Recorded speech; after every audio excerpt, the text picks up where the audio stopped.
Bonjour, je m'appelle Tim Allen. Je fais partie du comité de médecine d'urgence qui prépare l'examen de compétences spéciales en médecine d'urgence.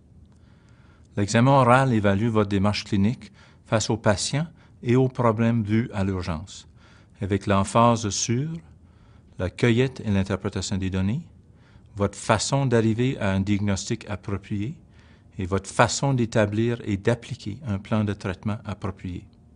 Cette vidéo de démonstration d'examen oral vous aidera à comprendre le déroulement de vos rencontres avec les examinateurs oraux et vous fournira aussi quelques exemples des aspects techniques d'une approche efficace aux examens. Il y a 4 sections dans cette vidéo. En premier, l'introduction qui se termine sous peu avec 3 conseils clés pour bien réussir votre examen. En deuxième, une première démonstration d'examen oral qui se déroule sans aucun commentaire. En troisième, la démonstration d'examen oral présentée de nouveau, mais cette fois avec des commentaires à certains intervalles, afin d'illustrer quelques aspects techniques du déroulement des examens oraux. Et en quatrième, le résumé qui inclut des commentaires sur la notation et réitérera certains messages clés. Nous vous suggérons aussi de lire la description générale de l'examen sur notre site Web. Avant de visionner la démonstration d'examen oral pour la première fois, voici les 3 conseils utiles. En premier, ajustez votre démarche en fonction des besoins spécifiques du cas tel que présenté. Évitez d'employer une approche stéréotypée et cueillez plutôt l'information la plus pertinente. Faites attention de ne pas oublier des choses importantes, telles l'anamnèse du cas. Vous accumulez des points pour votre façon d'arriver à la bonne solution des problèmes présentés, donc évitez d'aller trop directement à la réponse finale. En deuxième, écoutez l'examinateur et analysez avec attention toute l'information qui vous est fournie. Les informations sont données en réponse à vos questions, mais elles sont aussi données de façon proactive au moment planifié durant la rencontre. Tous les candidats reçoivent ces mêmes informations non sollicitées quand nécessaire. Elles vous aideront à cheminer à travers les cas de façon appropriée, à un rythme approprié. En troisième, verbalisez clairement ce que vous cherchez, ce que vous faites ou ce que vous pensez et pourquoi. Fournissez une clarification si demandée et soyez précis dans vos demandes et dans vos réponses. L'examinateur ne peut pas deviner ce que vous pensez ou ce que vous feriez, ni vous donner le crédit approprié, à moins que vous l'ayez exprimé clairement. Le moment est venu pour visionner la démonstration d'examen oral pour la première fois. Nous vous suggérons de nouveau de l'écouter d'abord sans interruption. En l'écoutant une deuxième fois avec les commentaires, il sera utile d'interrompre et d'écouter de nouveau certains segments, jusqu'à ce que le sens des commentaires devienne clair. Rappelez-vous que cette vidéo ne prétend pas présenter la bonne ou la mauvaise façon de traiter ces cas spécifiques à l'urgence. Elle est surtout structurée pour mettre en valeur certains aspects techniques de ces examens oraux. La plupart des commentaires se trouvent à la première moitié de la vidéo, mais d'autres exemples des mêmes messages se trouvent tout au long de la présentation.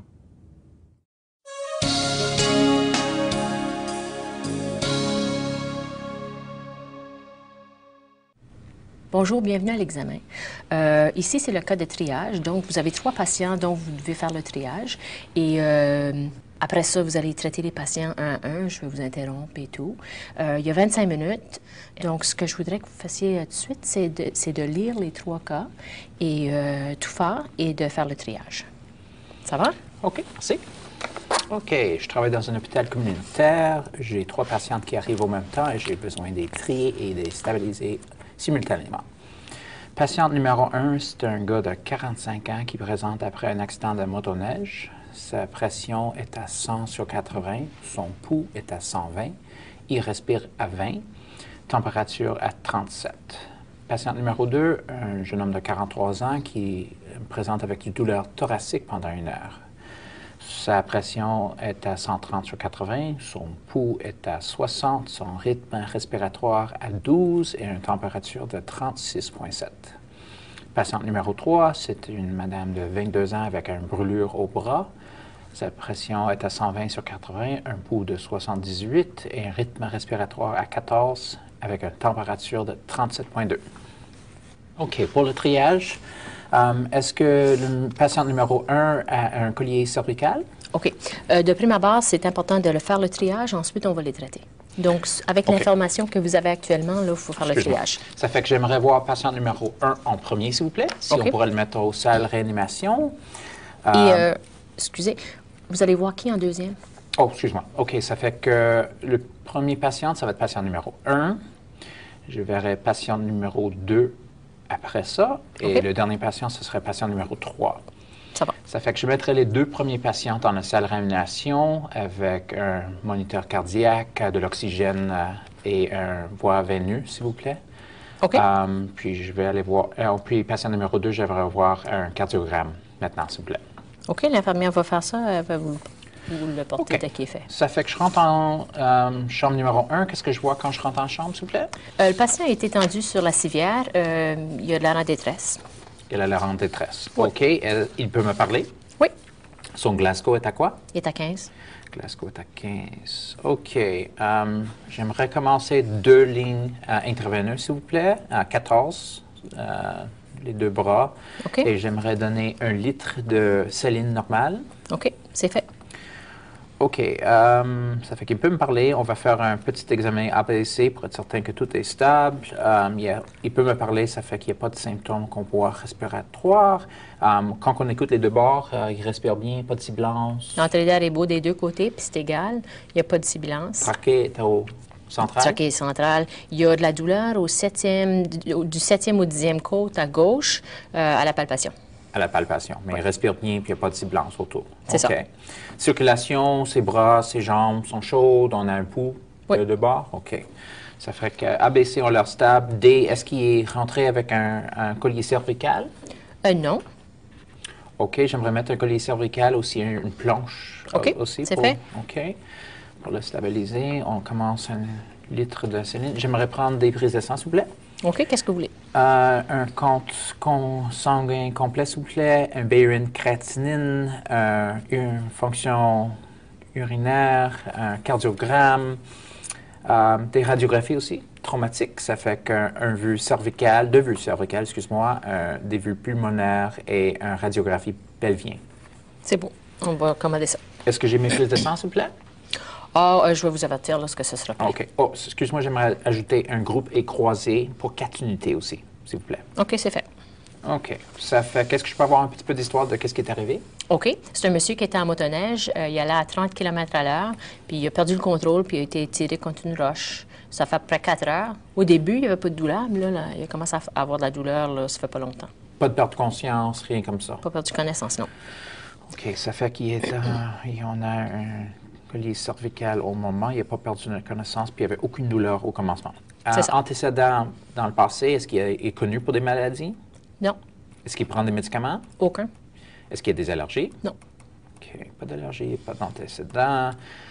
OK. Ça fait qu'au moment, on va faire examiner un peu. Pas d'autre histoire. Ça, c'est son histoire de l'accident. Rien d'accident. 30 Non. km à l'heure, hein? OK. Ça fait qu'on va faire un examen. J'examinerai la tête et le cou, s'il vous plaît. Qu'est-ce que vous cherchez? Oh, OK. Je regarderai dans les oreilles pour être certain qu'on n'a pas de sang. Pas des mots tympans. OK. Ses yeux ont examiné fondoscopique et normal. C'est beau. OK. Les nerfs crâniens ont l'air complètement normal. L'air crânien, c'est beau. OK. On va enlever le collier cervical puis palper le cou pour être certain qu'il n'y a pas de douleur. Palpation normale. OK. Ça fait que je remettrai la collier, s'il vous plaît, pour le moment. Le collier est On remis. va attendre la radiographie. On a déjà examiné ses poumons. On écoute le cœur. On a Le cœur, c'est beau. complètement normal. Normal, OK. il n'y a pas de souffle, il n'y a pas de son d'extra. Excellent. So, abdominal, on entend... je vais palper. Est-ce qu'il y a de douleur quelque part?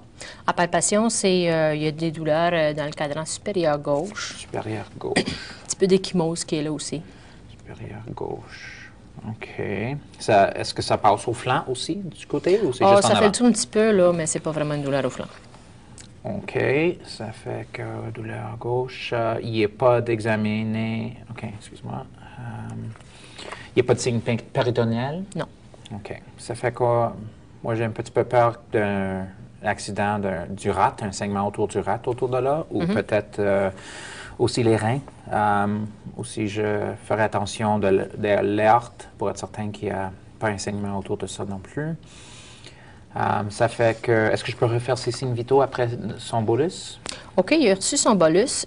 Son pouls est à 130 et sa pression est à 80 sur 50. 80 sur 50. Ça fait qu'il est pas mal instable. On a déjà donné 1 litre de saline normale, puis ça n'a rien changé. Il est plus pire au moment. Ça fait que je commencerai direct 2 unités de sang. OK. Au moment, je pense que j'aimerais voir une radiographie portable de l'abdomen pour être certain qu'on n'a pas de l'air dedans. OK. Puis aussi, si possible, j'aimerais avoir une échographie à son lit. OK, je vais aller chercher la machine. OK. Ça fait qu'avec ce jeune homme, on n'a pas de prise de sang encore de retour? Non, c'est pas de retour encore. OK. Ça fait qu'il est pas mal instable. Je trouve que j'aurais besoin d'appeler le chirurgien pour venir le voir maintenant. C'est un individu que je pense qu'il a besoin d'aller au salle laboratoire. La salle d'op? Oui, salle d'op, parce qu'il y a pas mal quelque chose qui arrive en dedans. Puis aussi, je appellerai le soin intensif pour venir le voir ou l'avertir qu'il viendra après le salle laboratoire. Quel est ton diagnostic différentiel pour ce patient? Mais je pense qu'il est probable qu'il pourrait avoir un saignement autour du rat, un hématome autour des reins, un accident de l'aorte, peut-être une contusion pulmonaire du côté gauche, parce qu'aussi il y avait sur l'examen, il y avait quelque chose autour de là. Un saignement intra-abdominal, certainement. C'est beau. Le chirurgien est arrivé et il est d'accord. Le patient va à la salle d'op. Il va s'en occuper. OK. Ça fait que je vais aller voir le patient numéro 2. Est-ce que je peux avoir le cardiogramme, s'il vous plaît? Ah oui. Le cardiogramme est fait.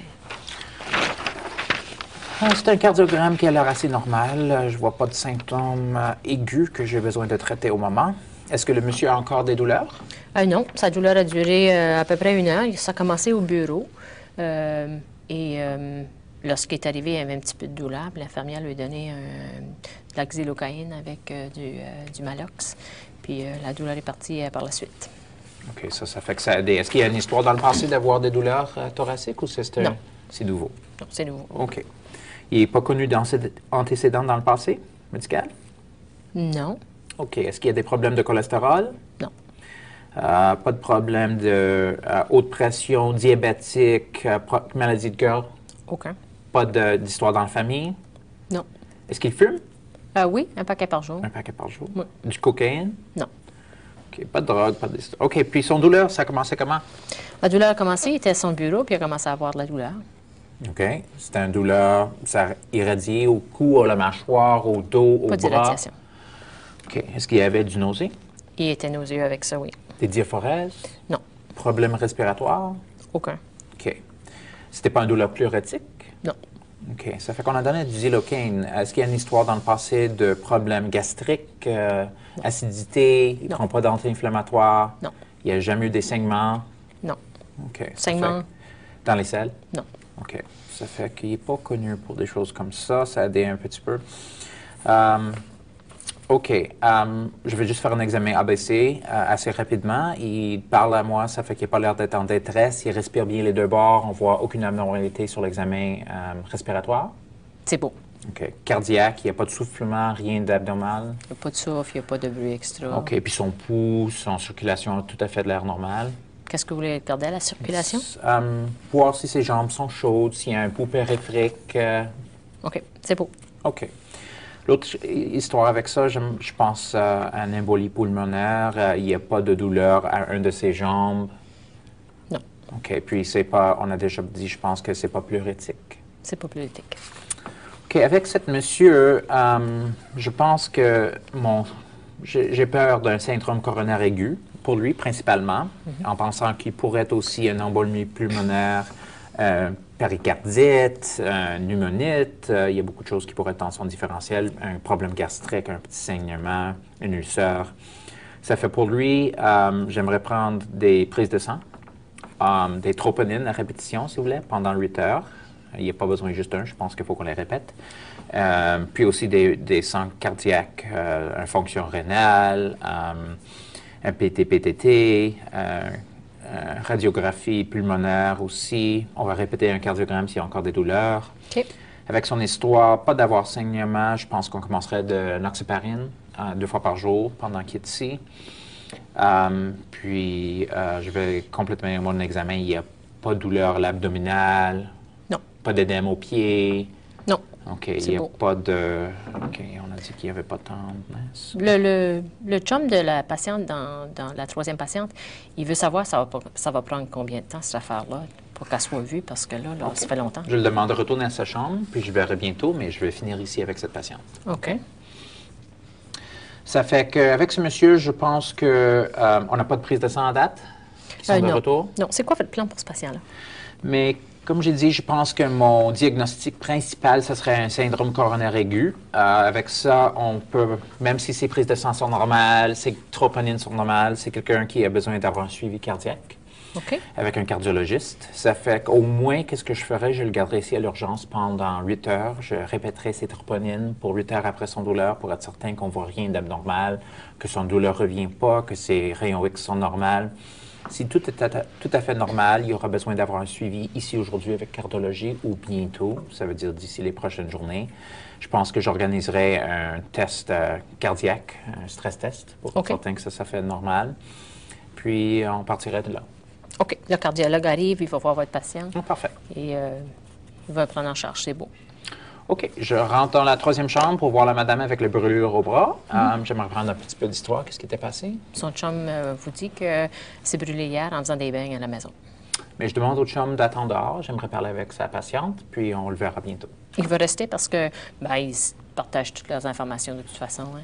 J'insiste au chum qu'il part du chambre, puis s'il y a un problème avec ça, je vais appeler la sécurité ou la police pour le sortir, forcément. Il est à la salle d'attente. OK. Ça fait que je demande à madame qu'est-ce qui est arrivé. C'est brûlé. Elle s'est brûlée. Elle s'est brûlée comment? En faisant des bains. En faisant des bains. C'est une brûlure au bras, un petit brûlure. Oui, une petite brûlure. Là. Ça a l'air, c'est du côté antérieur là, du bras, de l'avant-bras, puis c'est comme linéaire. OK. J'explique aux madame que ça n'a pas l'air d'être une brûlure qui est arrivée au bain. Est-ce qu'elle peut m'expliquer un petit peu plus de ça?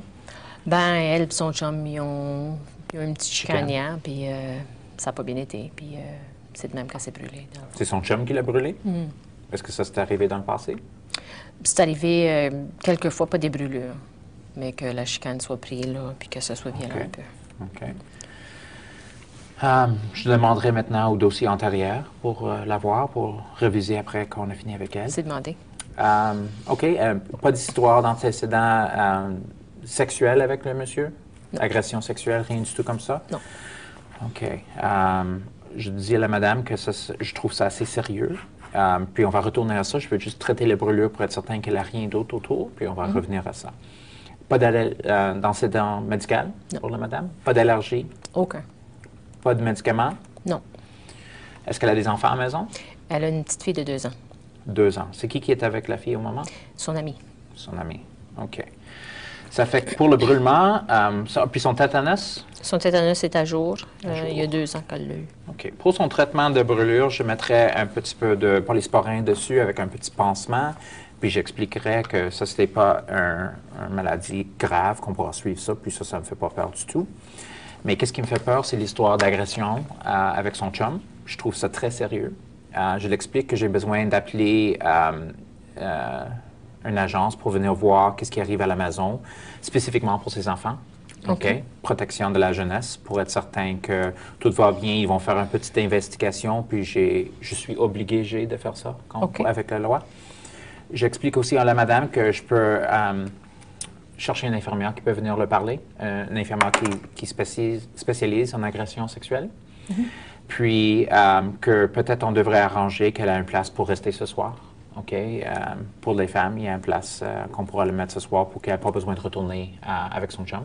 OK.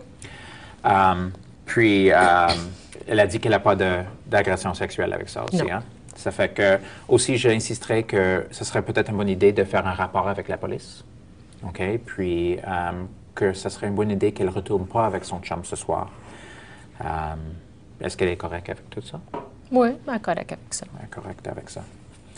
OK, mais c'est bien. Je pense que j'ai fini. OK. Merci. Merci.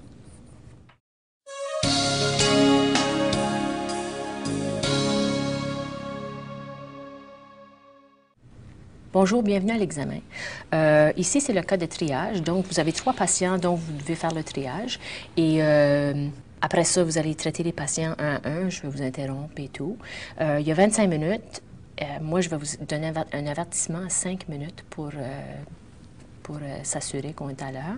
Donc, ce que je voudrais que vous fassiez tout de suite, c'est de lire les 3 cas et tout faire et de faire le triage. Ça va? OK, merci. OK, je travaille dans un hôpital communautaire. J'ai 3 patientes qui arrivent au même temps et j'ai besoin des tri. Lisez les données initiales à haute voix. Patiente numéro 1, c'est un gars de 45 ans. Tout au long des cas, lisez attentivement toute information écrite et en faire une interprétation à haute voix. Il respire à 20, température à 37. Patiente numéro 2, un jeune homme de 43 ans qui présente avec une douleur thoracique pendant 1 heure. Sa pression est à 130 sur 80, son pouls est à 60, son rythme respiratoire à 12 et une température de 36,7. Patiente numéro 3, c'est une madame de 22 ans avec une brûlure au bras. Sa pression est à 120 sur 80, un pouls de 78 et un rythme respiratoire à 14 avec une température de 37,2. OK, pour le triage, est-ce que le patient numéro 1 a un collier cervical? OK. De prime abord, c'est important de le faire le triage, ensuite on va les traiter. Donc, avec l'information que vous avez actuellement, là, il faut faire le triage. Ça fait que j'aimerais voir patient numéro 1 en premier, s'il vous plaît, si on pourrait le mettre au salle réanimation. Et, excusez, vous allez voir qui en deuxième? Oh, excuse-moi. OK, ça fait que le premier patient, ça va être patient numéro 1. L'examinateur dirige et fournit des informations non sollicitées de temps en temps. Il ne faut pas interpréter ces interventions comme une indication d'avoir bien fait ni d'avoir mal fait quelque chose. Suivez les indices de l'examinateur et agissez en conséquence. Numéro 2, j'aimerais avoir un cardiogramme maintenant, s'il vous plaît. OK, l'infirmière va faire ça, elle va vous le porter dès qu'il est fait. Ça fait que je rentre en chambre numéro 1. Qu'est-ce que je vois quand je rentre en chambre, s'il vous plaît? Le patient a été étendu sur la civière. Il y a de l'air en détresse. Il a l'air en détresse. Oui. OK. Il peut me parler? Oui. Son Glasgow est à quoi? Il est à 15. Glasgow est à 15. OK. J'aimerais commencer 2 lignes intraveineuses, s'il vous plaît, à 14, les 2 bras. OK. Et j'aimerais donner 1 litre de saline normale. OK, c'est fait. OK. Ça fait qu'il peut me parler. On va faire un petit examen ABC pour être certain que tout est stable. Il peut me parler. Ça fait qu'il n'y a pas de symptômes comports respiratoires. Quand on écoute les 2 bords, il respire bien, pas de sibilance. L'entrée d'air est beau des 2 côtés, puis c'est égal. Il n'y a pas de sibilance. Trachée est au central. Trachée centrale. Il y a de la douleur du 7e au 10e côte à gauche à la palpation. À la palpation. Mais il respire bien, puis il n'y a pas de sibilance autour. C'est ça. Circulation, ses bras, ses jambes sont chaudes. On a un pouls de bord. OK. Ça ferait qu'ABC, on leur stable. D, est-ce qu'il est rentré avec un collier cervical? Non. Soyez précis dans vos demandes d'information. S'il faut plus ou moins de précision, l'examinateur vous en informera. Litre de saline. J'aimerais prendre des prises de sang, s'il vous plaît. OK, qu'est-ce que vous voulez? Un compte sanguin complet, s'il vous plaît. Suivez ces indices. Une fonction urinaire, un cardiogramme, des radiographies aussi, traumatiques. Ça fait qu'un vue cervicale, 2 vues cervicales, excuse-moi, des vues pulmonaires et une radiographie pelvien. C'est bon, on va commander ça. Est-ce que j'ai mes prises de sang, s'il vous plaît? Je vais vous avertir lorsque ce sera prêt. OK. Oh, excuse-moi, j'aimerais ajouter un groupe et croisé pour 4 unités aussi, s'il vous plaît. OK, c'est fait. OK. Ça fait, qu'est-ce que je peux avoir un petit peu d'histoire de qu'est-ce qui est arrivé? OK. C'est un monsieur qui était en motoneige. Il allait à 30 km à l'heure, puis il a perdu le contrôle, puis il a été tiré contre une roche. Ça fait à peu près 4 heures. Au début, il n'y avait pas de douleur, mais là, il a commencé à avoir de la douleur, là, ça fait pas longtemps. Pas de perte de conscience, rien comme ça? Pas perdu connaissance, non. OK. Ça fait on a un collier cervical au moment, il n'a pas perdu de connaissance, puis il n'y avait aucune douleur au commencement. C'est ça. Antécédent dans le passé, est-ce qu'il est connu pour des maladies? Non. Est-ce qu'il prend des médicaments? Aucun. Est-ce qu'il y a des allergies? Non. OK. Pas d'allergie, pas d'antécédent. OK. Ça fait qu'au moment, on va faire examiner un peu. Pas d'autre histoire. Ça, c'est son histoire de l'accident. Rien d'accident. 30 Non. km à l'heure, hein? OK. Ça fait qu'on va faire un examen. J'examinerai la tête et le cou, s'il vous plaît. L'ordre des actions appropriées n'est pas rigide, Je regarderai dans les oreilles. mais doit toujours être approprié au cas. Ajustez votre approche aux besoins du patient et du cas. C'est beau. OK, les nerfs crâniens ont l'air complètement normal. L'air crânien, c'est beau. OK, on va enlever le collier cervical puis palper le cou pour être certain qu'il n'y a pas de douleur. Palpation normale. OK, ça fait que je remettrai le collier, s'il vous plaît, pour le moment. Le collier est On remis. va attendre les radiographies. On a déjà- Verbalisez ce que vous pensez, On écoute le ce que vous voulez savoir et pourquoi c'est important. Il n'y a pas de souffle. L'examinateur ne peut rien deviner. So, abdominal, on entend, je vais palper. Est-ce qu'il y a de douleur quelque part? En palpation, il y a des douleurs dans le cadran supérieur gauche. Supérieur gauche. Un petit peu d'échymose qui est là aussi. Supérieur gauche.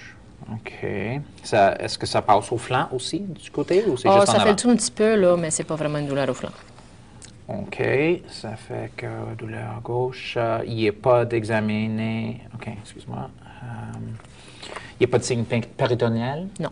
OK. Ça fait quoi? Moi, j'ai un petit peu peur d'un accident du rat, un saignement autour du rat, autour de là, ou peut-être aussi les reins. Aussi, je ferai attention de l'aorte pour être certain qu'il n'y a pas un saignement autour de ça non plus. Ça fait que, est-ce que je peux refaire ces signes vitaux après son bolus? OK, il y a Vérifiez aussi l'état de bolus, votre son patient pouls selon le est besoin et agissez selon l'information obtenue. 1 sur 50. Ça fait qu'il est pas mal Le instable. patient n'est pas devant vos yeux, donc vous ne pouvez rien remarquer sans poser des questions. Plus pire au moment. Ça fait que je commencerai en direct 2 unités de sang. OK. Au moment, je pense que j'aimerais voir une radiographie portable de l'abdomen pour être certain qu'on n'a pas de l'air dedans. OK. Puis aussi, si possible, j'aimerais avoir une échographie à son lit. Soyez aussi complet dans vos ordonnances, investigations et traitements, que dictés par le cas au moment en question. OK. Ça fait qu'il est pas mal instable. Je trouve que j'aurais besoin d'appeler le chirurgien pour venir le voir maintenant. C'est un individu que je pense qu'il a besoin d'aller au salle laboratoire. La salle d'op? Oui, salle d'op, parce qu'il y a pas mal quelque chose qui arrive en dedans. Puis aussi, je appellerai le soin intensif pour OK. venir le voir ou l'avertir qu'il viendra après le salle laboratoire. Quel est ton diagnostic différentiel pour ce patient? Mais je pense qu'il est probable qu'il pourrait avoir un saignement autour du rat. Justifiez brièvement à haute voix ce que vous voulez faire. Accident de l'aorte, peut-être une contusion pulmonaire du côté gauche, parce qu'aussi OK. il y avait sur l'examen, il y avait quelque chose autour de là. Un saignement intra-abdominal, certainement. C'est beau. Le chirurgien est arrivé et il est d'accord. Le patient va à la salle d'op. Il va s'en occuper. OK. Ça fait que je vais aller voir le patient numéro 2. Est-ce que je peux avoir le cardiogramme, s'il vous plaît? Ah oui. Tous les détails des cas sont disponibles à l'examinateur sur les feuilles de route. Il y a plus d'informations disponibles que celles nécessaires pour bien régler les cas. Est-ce que le monsieur a encore des douleurs? Les notes sont attribuées pour ce que vous faites, ainsi que pour votre façon de faire, selon une grille de correction spécifique à chaque cas. L'examinateur prend beaucoup de notes afin de bien enregistrer votre démarche, sans que cela compte toujours nécessairement pour votre note. Est-ce qu'il y a une histoire dans le passé d'avoir des douleurs thoraciques ou Non. c'est nouveau? Non, c'est nouveau. OK. L'examinateur prend beaucoup de notes afin de bien enregistrer votre démarche, sans que cela compte toujours nécessairement pour votre note. Pas de problème de haute pression, diabétique, maladie de cœur, Aucun. pas d'histoire dans la famille. Non. Est-ce qu'il fume? Oui, un paquet par jour. Un paquet par jour. Oui. Du cocaïne? Non. OK, pas de drogue, pas d'histoire. OK, puis son douleur, ça a commencé comment? La douleur a commencé, il était à son bureau, puis il a commencé à avoir de la douleur. OK. C'était une douleur, ça irradié au cou, à la mâchoire, au dos, au Pas bras? d'irradiation. OK. Est-ce qu'il y avait du nausée? Il était nauséeux avec ça, oui. Des diaphorèses? Non. Problèmes respiratoires? Aucun. OK. C'était pas une douleur pleurotique? Non. OK. Ça fait qu'on a donné du Xylocaine. Est-ce qu'il y a une histoire dans le passé de problèmes gastriques, acidité, il ne Non. prend pas d'anti-inflammatoire? Non. Il n'y a jamais eu des saignements? Non. OK. Ça Saignements? fait- Dans les selles? Non. OK. Ça fait qu'il n'est pas connu pour des choses comme ça. Ça a aidé un petit peu. OK. Je vais juste faire un examen ABC assez rapidement. Il parle à moi, ça fait qu'il n'a pas l'air d'être en détresse. Il respire bien les deux bords. On voit aucune abnormalité sur l'examen respiratoire. C'est beau. OK. Cardiaque, il n'y a pas de soufflement, rien d'abnormal. Il n'y a pas de souffle, il n'y a pas de bruit extra. OK. Puis son pouls, son circulation a tout à fait de l'air normal. Qu'est-ce que vous voulez regarder à la circulation? Voir si ses jambes sont chaudes, s'il y a un pouls périphérique. OK, c'est beau. OK. L'autre histoire avec ça, je pense à un embolie pulmonaire. Il n'y a pas de douleur à une de ses jambes. Non. OK. Puis c'est pas, on a déjà dit, je pense que c'est pas pleurétique. C'est pas politique. OK. Avec cet monsieur, je pense que j'ai peur d'un syndrome coronaire aigu pour lui, principalement, en pensant qu'il pourrait être aussi une embolie pulmonaire, péricardite, pneumonite. Il y a beaucoup de choses qui pourraient être dans son différentiel. Un problème gastrique, un petit saignement, une ulcère. Ça fait pour lui, j'aimerais prendre des prises de sang, des troponines à répétition, si vous voulez, pendant 8 heures. Il n'y a pas besoin juste un, je pense qu'il faut qu'on les répète. Puis aussi des sangs cardiaques, une fonction rénale, un PT-PTT, radiographie pulmonaire aussi. On va répéter un cardiogramme s'il y a encore des douleurs. OK. Avec son histoire, pas d'avoir saignement, je pense qu'on commencerait de noxaparine 2 fois par jour pendant qu'il est ici. Puis, je vais compléter mon examen. Il n'y a pas de douleur l'abdominale. Non. Pas d'édème aux pieds. Non. OK. Il n'y a pas de... OK. On a dit qu'il n'y avait pas de tendresse. Le chum de la patiente, dans la troisième patiente, il veut savoir ça va prendre combien de temps, cette affaire-là, pour qu'elle soit vue, parce que là, OK. ça fait longtemps. Je le demande de retourner à sa chambre, puis je verrai bientôt, mais je vais finir ici avec cette patiente. OK. Ça fait qu'avec ce monsieur, je pense que on n'a pas de prise de sang à date qui sont de non. retour. Non. C'est quoi votre plan pour ce patient-là? Mais comme j'ai dit, je pense que mon diagnostic principal, ce serait un syndrome coronaire aigu. Avec ça, on peut, même si ses prises de sang sont normales, ses troponines sont normales, c'est quelqu'un qui a besoin d'avoir un suivi cardiaque. OK. Avec un cardiologiste. Ça fait qu'au moins, qu'est-ce que je ferais? Je le garderai ici à l'urgence pendant 8 heures. Je répéterai ses troponines pour 8 heures après son douleur pour être certain qu'on ne voit rien d'abnormal, que son douleur ne revient pas, que ses rayons X sont normaux. Si tout est tout à fait normal, il y aura besoin d'avoir un suivi ici aujourd'hui avec cardiologie ou bientôt, ça veut dire d'ici les prochaines journées. Je pense que j'organiserai un test cardiaque, un stress test, pour être certain que ça fait normal. Puis, on partirait de là. OK. Le cardiologue arrive, il va voir votre patient. Parfait. Et il va le prendre en charge, c'est beau. OK. Je rentre dans la troisième chambre pour voir la madame avec les brûlures au bras. J'aimerais prendre un petit peu d'histoire. Qu'est-ce qui était passé? Son chum vous dit que s'est brûlé hier en faisant des bains à la maison. Mais je demande au chum d'attendre dehors. J'aimerais parler avec sa patiente, puis on le verra bientôt. Il va rester parce que ils partagent toutes leurs informations de toute façon. Hein. J'insiste au chum qu'il part du chambre, puis s'il y a un problème avec ça, je vais appeler la sécurité ou la police pour le sortir, forcément. Il est à la salle d'attente. OK. Ça fait que je demande aux madame qu'est-ce qui est arrivé. C'est brûlé. Elle s'est brûlée. Elle s'est brûlée comment? En faisant des bains. En faisant des bains. C'est une brûlure au bras, une petite brûlure? Oui, une petite brûlure. Là. Ça a l'air, c'est du côté antérieur là, du bras, de l'avant-bras, puis c'est comme linéaire. OK. J'explique aux madame que ça n'a pas l'air d'être une brûlure qui est arrivée au bain. Est-ce qu'elle peut m'expliquer un petit peu plus de ça? Ben, elle et son chum, ils ont une petite chicane hier, puis ça n'a pas bien été. Puis c'est de même qu'elle s'est brûlée. Des fois, les données fournies sont seulement partielles. Il se peut que vous soyez obligé d'aller creuser pour compléter l'information, mais seulement si cela reflète la réalité de la vie quotidienne.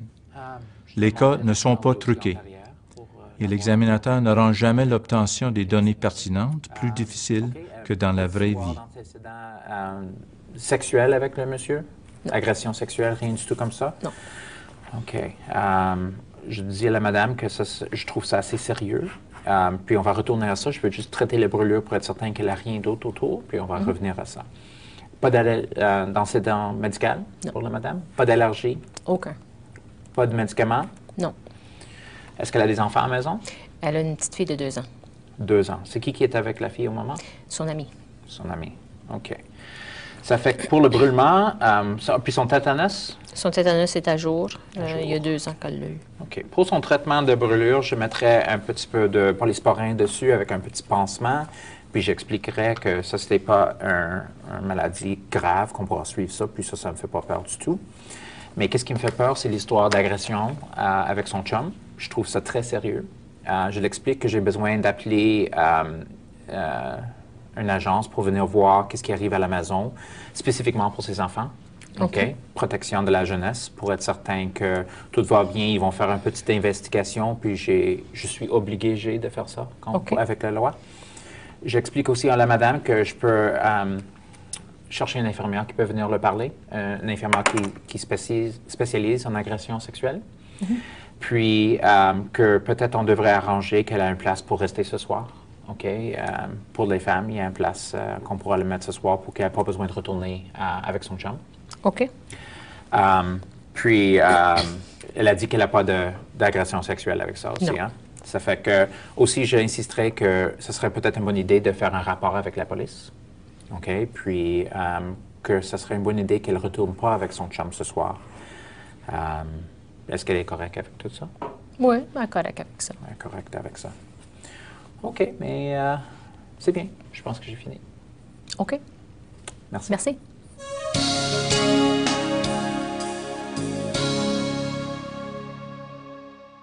Vous avez peut-être noté que la durée de cet examen de démonstrateur était relativement courte.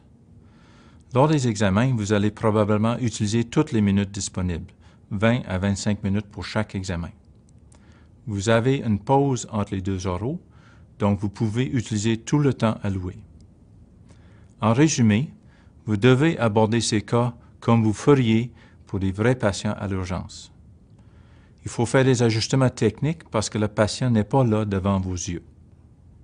Vous n'avez pas de stimulus automatique visuel ou auditif, ni du patient, ni de l'environnement, pour vous aider. De l'autre côté, toute l'information nécessaire à bien régler ces cas est disponible, soit verbalement, soit par écrit. Il s'agit simplement d'en faire la demande de façon appropriée. Rappelez-vous que votre note ne dépend pas seulement du bon diagnostic ou du bon traitement. La plupart des points sont attribués selon votre façon d'agir et votre façon de cheminer à travers les cas. Les 3 conseils les plus utiles pour vous aider à faire l'ajustement de la vraie vie à la situation de l'examen oral sont, une fois de plus, en premier, ajustez votre démarche en fonction des besoins spécifiques du cas. En deuxième, écoutez l'examinateur. Et troisième, verbalisez clairement ce que vous cherchez, ce que vous faites ou ce que vous pensez et pourquoi. Une dernière suggestion est de pratiquer ce genre d'examen oral, soit de façon informelle avec des collègues ou de façon plus formelle avec un des programmes de résidence en médecine familiale au Canada.